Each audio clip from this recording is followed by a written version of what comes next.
Imagine you could see the future. What would your first move be?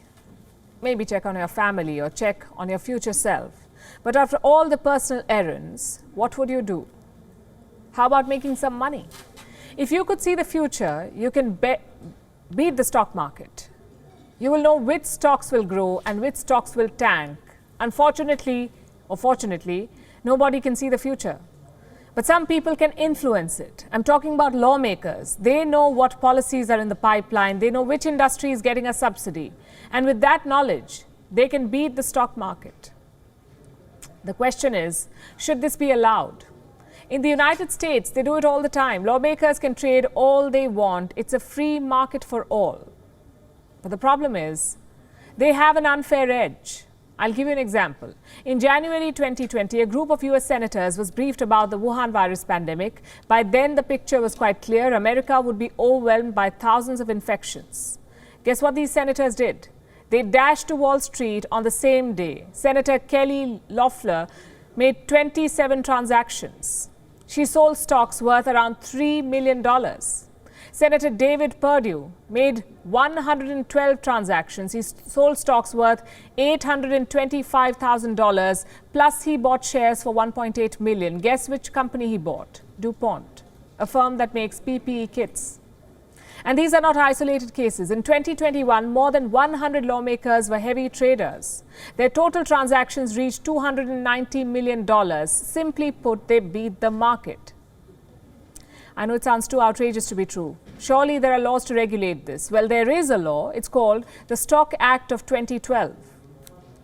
What does it say? That every lawmaker and their spouse must disclose their trades. What they bought, what they sold, all of it. But the problem is nobody follows this law.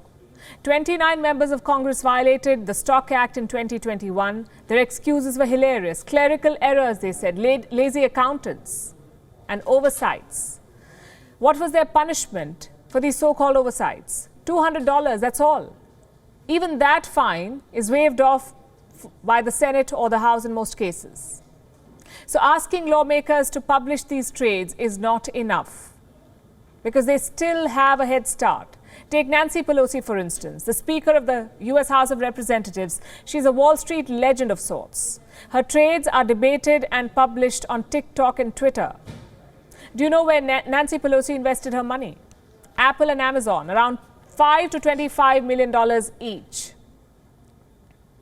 Pelosi's Democrats grill big tech CEOs at congressional hearings, but the same Pelosi is betting millions on big tech. Even if we ignore the money, this is a massive breach of trust.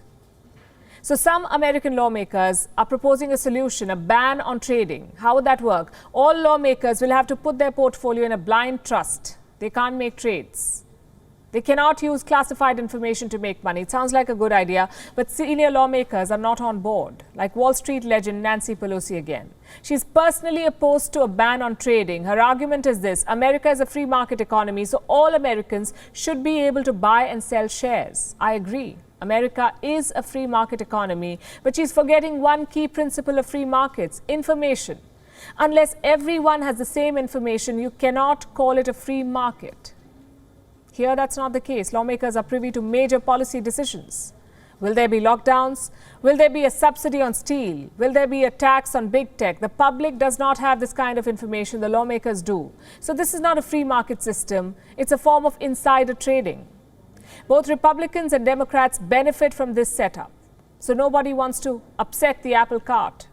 Not even President Joe Biden. His lawmakers are making millions from classified information. But Biden's response is this: you guys decide. It's the same situation in most countries, in fact. There is no explicit ban on lawmakers trading, but there are caveats. If you're privy to price-sensitive information, then your trades are illegal. That's what the law says here in India too. But like most financial regulations, they're vague. What is price-sensitive information? What is the method to investigate this? What about surrogate traders? This is not a big debate elsewhere in the world, but in America it's a lightning rod. A, because Americans invest a lot more in shares, and B, their do-or-die obsession with the free market. $290 million is a lot of money. It can be alluring. It may look like easy money, but last we checked, Capitol Hill is spelled with an O, not an A. WION is now available in your country. Download the app now and get all the news on the move.